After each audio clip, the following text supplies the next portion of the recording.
Okay, so this is part 2 of a 2-part video. The first part I shot a while ago on Highlines across the creek drainage with our backcountry carbon fiber toboggan. So this is just an alternate way to do it. This time we're using a swiveling carriage at the bridle to try to get the skags to be in line with the snow. Last time we did it, they were parallel and they dragged, and it was really hard to get the toboggan up the embankments. Also, we're doing a dual track in the form of a bite. So we're going to send a bite of rope all the way over through a pulley, back around, and then tensioning it. So we're going to have 2 track lines. Hopefully we get that catenary angle a lot flatter and we get more clearance. The near side track line is tied off in this case with a tensionless hitch. You don't need to do a tensionless hitch. You could just as easily just tie off with a knot, because the likely failure mode is not really going to be any kind of failure of a knot. And then we launch our pilot line across the span and then get this set up with a bite, and we clip in the equipment that they're going to need on the far side to anchor the track line bite. They have a pulley on the far side, so in this case we're just sending over the bite of track line along with webbing for an anchor and a carabiner to hook up the pulley to the track line, and off it goes. And we want to keep all the lines elevated and out of any moving water. And swift water, if that hits the lines, it can really drag it. And then we grab or make progress on the bite that's coming back to the near side with tandem prussiks. These are 7 mil sewn bound loop on 9.5 mil. And the shorter prussik I'm wrapping 4 times. Just gives me the ability to size them up so that they both grip equally for those higher forces.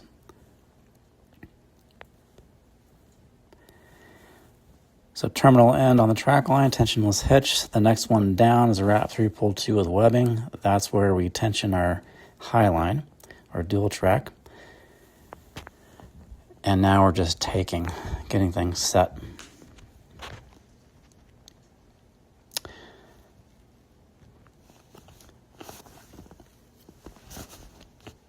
So everything looks good. And then our third anchor down is another wrap 3 pull 2, and that's our near side control line, which we hook up through our progress capture or device, in this case the ID.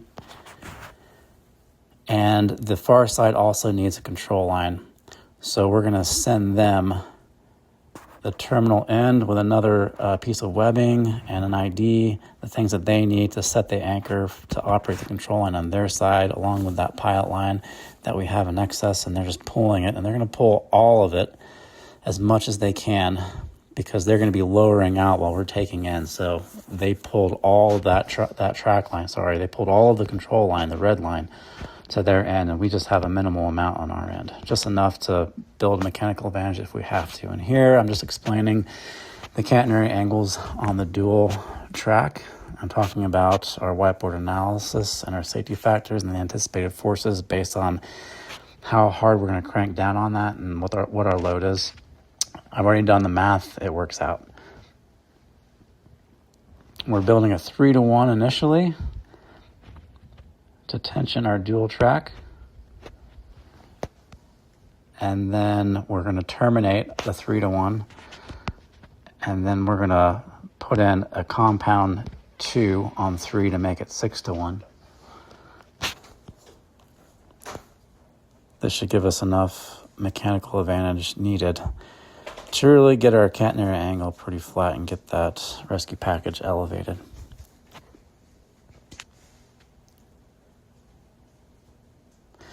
So I'm telling them that on the far side that they're going to do a full let out while we take in, so that we don't have to fight the control line, just bringing it across. We shouldn't have to put mechanical advantage on that red line. We're only putting mechanical advantage on the black line, the dual track.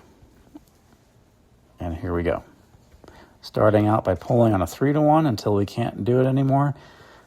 And then we pull the strand of 6-to-1 that's already preset in there.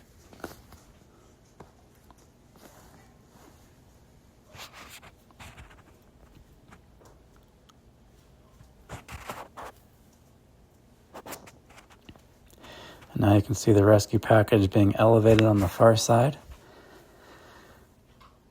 And we have to be careful. We don't want to crank too hard, too fast, because this is a horizontal highline, and the peak forces are going to be at mid-span. So if we crank too hard, too fast, the forces will spike once it's at mid-span, and we just want to get that thing just clear enough so that it doesn't hit any obstructions as it floats across.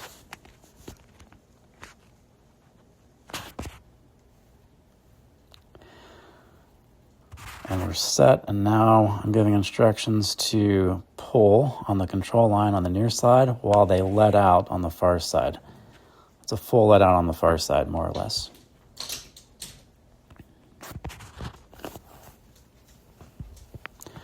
There's a little bit of rock in the toboggan. That's because the horns are still in. We could transport without the horns. That would keep the rocking motion to a minimum, or we could lash just a sling on the track line just to keep it a little more stable. And right here, somebody's going to break off and grab the horns and pull it the rest of the way. And we're good to go. And we're going to detension, de-rig. Our bridle is specifically rigged for a low profile on the front end, the head and the foot bridles. We're trying to get it as low profile as we can. It's a lightweight delta to a swiveling component where we hook in our control lines. There are a couple different ways to do this. This is just a way. We can simplify it, sure. And then we have a double sheet pulley, swiveling pulley, the Omni block on the track line. So a couple ways to get it ultra low profile. This is a way to get it as short as I can, because real estate height, we don't want our bridal package to be super high.